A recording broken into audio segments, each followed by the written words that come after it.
فاصبر صبرا جميلا صدق الله العظيم. صدر محترم حضرات اساتذہ کرام اور معزز سامعین، اسلام نے انسان کو کسی موقع پر تشنا بدل نہ چھوڑا. آپ صلی اللہ علیہ وسلم کی شخصیت اور تعلیمات ایسی ہماجیت اور ہماگیر ہے کہ اس نے اس حیات مستعار کے جملہ نازک ترین مراحل کی تعلیمات اور ہدایات موجود ہیں، لیکن آپ صلی اللہ علیہ وسلم نے صرف تعلیمات اور ہدایات پر اکتفا نہیں فرمایا،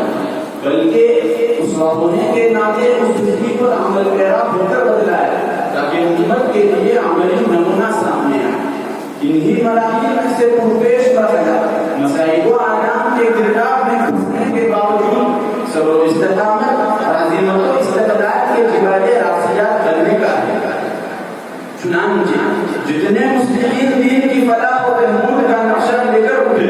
کسی ابوبکر گالیوں رسوائیوں سے، تکفیر و تفسیر سے، ضرب و بن سے نہیں ہوئی. کیا امام ابو حنیفہ غیر میں نہیں ڈالے گئے؟ کیا امام احمد بن حنبل کی پیٹھ سے خون نکلائے اور مسلمانوں کے کوڑوں سے نہیں بنے؟ کیا غزالی نے لکھا کہ آپ کے ڈھیر مسلمانوں کے ہاتھوں نہیں جھونکی گئی؟ کیا ان سب کی مصیبتیں الگ الگ نہیں ملا کر اور سب ایک میں شامل کر کے ایک انسان کو آپ نے مٹائی جا سکتی ہے جو مخلوق کے اولین و آخرین میں سب سے بڑا بنا کر بھیجا گیا، لیکن جس کو دن دو دن میں، ہفتہ دو ہفتہ میں، مہینہ نہیں، 13 سال تک مسلسل و یک وقت دنیا کے شریروں اور رحیم سے، گنڈوں اور کمینوں سے، شرابیوں اور جواروں سے، پتھروں کے کچلنے والوں اور عورتوں کو سجدہ کرنے والوں سے، انسانی سانپوں اور اجنبوں سے، انسان ٹڈیوں اور درندوں سے دب کر اور جھک کر رہنا پڑا. آج شہر کے کسی رئیس، کسی حاکم، کسی چودھری کو کوئی جوان گالی دے کر تو نہیں گئے، ارے یہاں گالیاں کہلوائی گئی اسے جو سارے معززین سے معزز تھا، سارے وجاہت والوں سے بڑھ کر وجیہ اور سارے شریفوں میں اشرف تھا، ان کی سواموں سے جو ذلیلوں سے بڑھ کر ذلیل، گندگی میں اپنے آپ نذیر اور رذیلوں میں بھی افضل تھے، اور جس جسد مبارک کو ادب و احترام کے ساتھ مس کرنا ان کے بنے ہوئے فرشتوں کے لیے بھی باعث اور رشد تھا. اس کے ساتھ کیسی کیسی مسکراتیاں اور ترسیاں جسے آسمان والے نے محمد بنا کر بھیجا تھا، گندا درود زمین مخلوق اس کے ساتھ کس طرح پیش آئی؟ کیا اسے جھپٹ کر چلایا نہیں؟ طرح طرح کی آوازیں نہیں کسے، بیٹے نہیں برسائے، ہر طرف سے گھیر کر یہ مار میں بم کر کے اگر عشقی محبت نہیں پیدا کر دی؟ غرض تکلیف و تعذیب تو حکم و تحقیر آزار جسمانی روحانی کا جو کہیں اٹھ رہا، ارے تو کس واقعے سے انکار ہوگا؟ اور پھر غصہ کے پاک کے صبر میں، ہمت میں، استقامت کے استقلال میں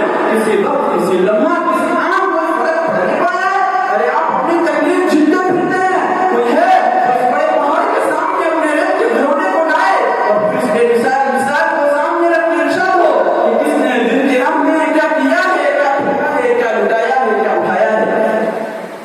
مسلمیت اور غربت، بے کسی اور بے بسی ہم پر اور آپ پر آج کسی درجے میں طاری ہو، اس پر محمدی کے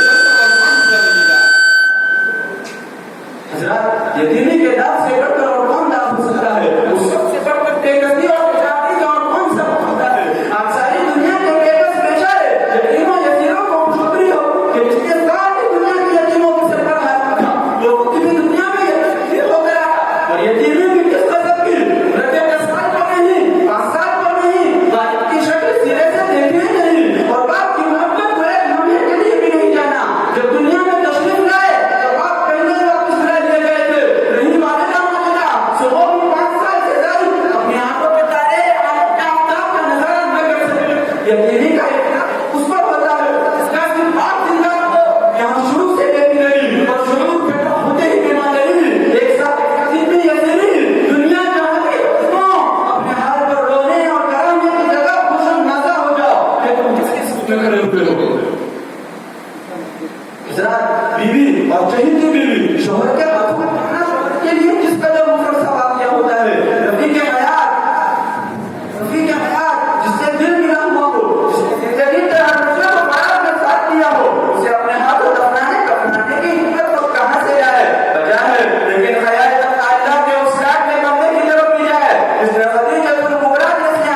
نبی کے اندر کتنا سچ ہے کہنے والے کا قول جو اس نے اپنے متعلق کہا ہے کہ میں مصر انبیاء کی آخری اینٹ ہوں. عمارت بلا شبہ ہر طرف پر کامل و مکمل آراستہ پیراستہ پہلے سے تیار تھی, لیکن اس آخری اینٹ کے بغیر یہ جامعیت اور یہ اکملیت کہاں کی؟ رحمتیں اور بے شمار رحمتیں نازل ہو اس پر کہ جس کے وجود نے کامل کو اکمل, شریف کو اشرف, فاضل کو افضل, حسین کو احسن اور جمیل کو اجمل کے مرتبے تک پہنچا کر جنت کے غریبوں اور ضعیفوں, دکھیاروں اور ناچاروں, بیماروں اور سوگواروں, غمزدوں اور ناداروں